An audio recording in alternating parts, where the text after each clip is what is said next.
Amplified Bible, Classic Edition, YouVersion app, Matthew 7. Do not judge and criticize and condemn others, so that you may not be judged and criticized and condemned yourself. For just as you judge and criticize and condemn others, you will be judged and criticized and condemned. And in accordance with the measure you use to deal out to others, it will be dealt out against to you.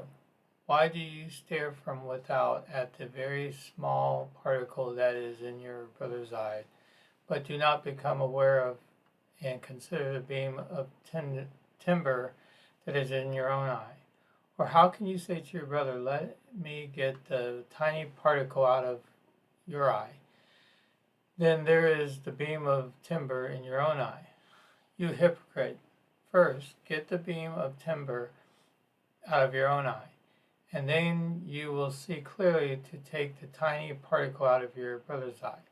Do not give that which is holy, the sacred thing, to the dogs, and do not throw your pearls before dogs, lest they trample upon them and their feet and turn and tear you in pieces. Keep on asking, it will be given you. Keep on seeking, and you will find. Keep on knocking reverently, and the door will be open to you. For everyone who keeps and asks receives, and he who keeps on seeking finds. And to him who keeps on knocking, the door will be opened. Or what man is there of you, if his son asks him for a loaf of bread, will hand him a stone? Or if he asks for a fish, and hands him a serpent? If you then, evil as you are, know how to give good and advantageous gifts to your children, how much more will your Father who is in heaven, perfect as he is, give you good and advantageous things to those who keep on asking him?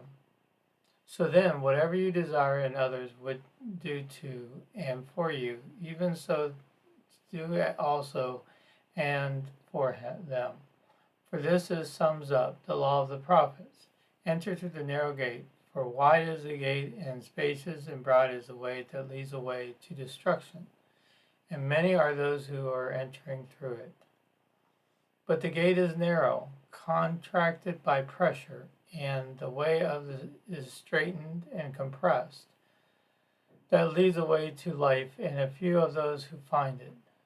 Beware of false prophets who come to you dressed as sheep, but inside they are devouring wolves.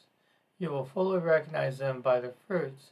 Do people pick grapes from thorns, or figs from thistles? Even so, every healthy, sound tree bears good fruit, worthy in admiration, but the sickly, decaying, worthless tree bears bad, worthless fruit.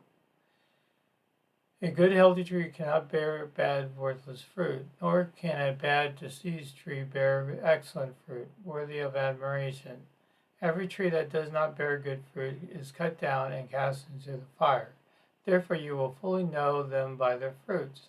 Not everyone who says to me, Lord, Lord, will enter the kingdom of heaven, but he who does the will of my Father who is in heaven. Many will say to me on that day, Lord, Lord, have we not prophesied in your name, and driven out demons in your name, and done many mighty works in your name? And then I will say to them openly, publicly, I have never knew you. Depart from me. You act wickedly, disregarding my commands.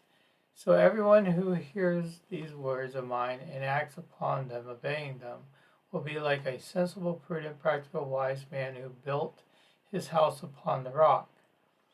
And then the rain fell, and the floods came, and the winds blew and beat against the house, yet it did not fall, because it had been found on the rock. And everyone who bears these words of mine and does not do them will be like a stupid, foolish man who built his house upon the sand. And the rain fell, and the floods came, and the winds blew and the beat against the house, and it fell, and great and complete was the fall of it. When Jesus had finished these sayings, the Sermon on the Mount, the crowds were astonished and overwhelmed by bewildering wonder of his teaching. where he was teaching as one who had and was authority, and not as did the scribes.